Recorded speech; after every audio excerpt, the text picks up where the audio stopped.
নমস্কাৰ বন্ধুসকল, digitally Assam YouTube চেনেললৈ আপোনাক স্বাগতম জনাইছোঁ। যদি আপুনি চেনেলটো ছাবস্ক্ৰাইব কৰা নাই তেতিয়াহ'লে ছাবস্ক্ৰাইব বাটনটোত ক্লিক কৰি চেনেলটো ছাবস্ক্ৰাইব কৰক আৰু কাষতে থকা বেল আইকনটোত ক্লিক কৰি অল নটিফিকেশ্যনটো অন কৰি লওক যাতে আমি আপলোড কৰা বিভিন্ন ধৰণৰ ভিডিঅ'ৰ নটিফিকেশ্যন পাই থাকে। হেল্ল' ফ্ৰেণ্ডছ, এই ভিডিঅ'টো মই আপোনালোকক দেখাম যে আপোনালোকে RSGO24ত পিন কেনেকৈ পাৰচেছ কৰিব আৰু পিন পাৰচেছ কৰাৰ পিছত ডাউনলাইনৰ আইডি কেনেকৈ ধৰণে এক্টিভেশ্যন কৰিব। তো এই কামটো কৰিবৰ কাৰণে আপুনি এপ্লিকেশ্যনটোত লগইন কৰিলে, লগইন কৰাৰ পিছত গো টু ৱেবত ক্লিক কৰিলে আৰু গো টু ৱেবত যেতিয়া ক্লিক কৰিব আপোনাৰ সন্মুখত এনেকুৱা ধৰণৰ ইণ্টাৰফেচ খোল খাব। আপুনি ৰাইট চাইডে থকা 8 ক্লিক কৰিব। 8 ক্লিক কৰাৰ লগে লগে আপোনাৰ সন্মুখত এখন মেনু বাৰ খোল খাই আহিব। ইয়াত এটা অপশ্যন আছে পিন ডিটেইলছ, ঠিক আছে। পিন ডিটেইলছত ক্লিক কৰিব। পিন ডিটেইলছত ক্লিক কৰাৰ পিছত পিন পাৰচেছ অপশ্যনটোত ক্লিক কৰিব। তাৰপিছত অকণমান তললৈ যাব। ইয়াত আপোনালোকে দেখা পাইছে পাৰচেছ পিন টু এক্টিভ আইডি, ঠিক আছে। তো ইয়াত আপোনালোকে নাম্বাৰ অফ পিনছ, কেইটা পিন কিনিব আপোনালোকে, এটা নোৱাৰি, মিনিমাম 2টাৰ পৰা ষ্টাৰ্ট হয়, 2টা 3টা তেনেকৈ আপোনালোকক যিমান পিন লাগে আপোনালোকে ইয়াত চিলেক্ট কৰি ল'লে। বৰ্তমান মই 2টা ক্লিক কৰিলোঁ, ঠিক আছে। তো এমাউণ্টটো দেখাই দিছে তলত 224 টকা, 248 টকা হ'ব 2টা পিনৰ কাৰণে। আৰু এতিয়া পে'মেণ্ট কৰিব লাগিব মই, ঠিক আছে। তো পে'মেণ্ট কৰিবৰ কাৰণে মই পে' নাও অপশ্যনটোত ক্লিক কৰি দিলোঁ। তো পে' নাও অপশ্যনটো যেতিয়া মই ক্লিক কৰিলোঁ, তো ক্লিক কৰাৰ লগে লগে কেইবাটাও পে'মেণ্ট গেটৱে অপশ্যন খোল খাই আহিলে। তো আজি মই আপোনালোকক দেখাবৰ কাৰণে মই কাৰ্ড পে'মেণ্ট কৰিম, কাৰণ বহুতে কাৰ্ড পে'মেণ্টটো কৰিব নাজানে। তো মই কাৰ্ড পে'মেণ্টৰে কৰি দেখাওঁ। মই ভাগে UPI ইউজ কৰোঁ। তো বৰ্তমান সময়ৰ কাৰণে মই কাৰ্ড পে'মেণ্টটো ইউজ কৰিছোঁ, ঠিক আছে। তো মই কাৰ্ডত ক্লিক কৰি দিলোঁ। তো কাৰ্ডত ক্লিক কৰাৰ পিছত ইয়াত 16টা সংখ্যাৰ প্ৰথম কাৰ্ড নাম্বাৰটো দিব লাগিব। মই কাৰ্ড নাম্বাৰটো দি লৈছোঁ। নাম্বাৰ দিয়াৰ পিছত আপুনি কাৰ্ডৰ এক্সপায়াৰ ডেটটো দিব লাগিব, ঠিক আছে। মই এক্সপায়াৰ ডেটটো দি দিছোঁ।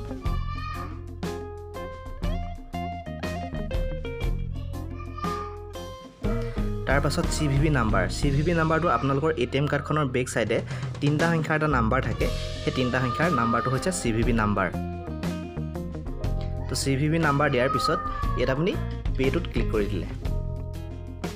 তো পে'টো ক্লিক কৰাৰ পিছত আপোনাৰ যিটো বেংক একাউণ্টৰ মানে লিংক আছে সেই নাম্বাৰটোলৈ এটা OTP আহিব আৰু সেই OTPটো আপুনি ইয়াত ফিল আপ কৰি দিব লাগিব। মোৰ OTP আহিছে, মই ফিল আপ কৰি দিছোঁ।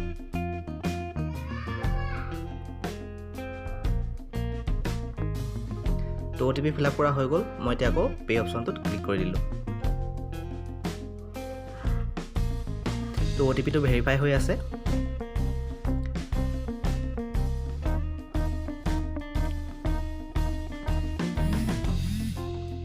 তো তাৰপিছত আকৌ বেংকৰ পৰা এটা এক্সট্ৰা OTP আহিব। সেই OTPটো আপুনি ইয়াত ফিল আপ কৰি দিব লাগিব।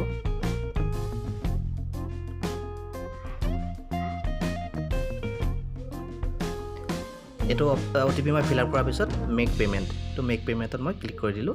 তো পে'মেণ্টটো হৈ যাব এতিয়া। তো আপোনালোকে দেখিলে মোৰ পে'মেণ্টটো অলৰেডি হৈ গ'ল। তো ফ্ৰেণ্ডছ, পে'মেণ্টটো হোৱাৰ পিছত আপুনি আকৌ পিন ডিটেইলছত গ'ল। পিন ডিটেইলছত মই ক্লিক কৰিলোঁ। এতিয়া মোৰ আনইউজ পিন অপশ্যনটোত মই ক্লিক কৰি দিলোঁ, ঠিক আছে। তো আনইউজ পিনত ক্লিক কৰাৰ লগে লগে ইয়াত পিন নাম্বাৰ, মোৰ 2টা পিন নাম্বাৰ 2টা দেখাই দিছে আৰু এটা মই ইউজ কৰিম এতিয়া এটা আইডি এক্টিভেট কৰিবৰ কাৰণে। তো কেনেকৈ কৰিব লাগিব, ইউজ পিন বুলি ওপৰত এটা অপশ্যন আছে, মই ইউজ পিন অপশ্যনটোত ক্লিক কৰিলোঁ, ঠিক আছে। তো ইয়াত ইউজাৰ আইডি বিচাৰিছে, মই ইউজাৰ আইডি এটা দি দিছোঁ, মই এজন ডাউনলাইনৰ, ঠিক আছে। তো ইউজাৰ আইডি মই দি দিলোঁ।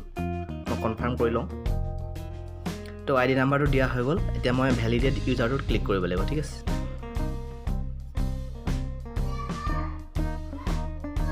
তাৰপাছত নামটো দেখাই দিছে মই যিজনৰ কৰিব বিচাৰিছোঁ। তাৰপাছত ইউজ নাও অপশ্যনটোত ক্লিক কৰি দিছোঁ।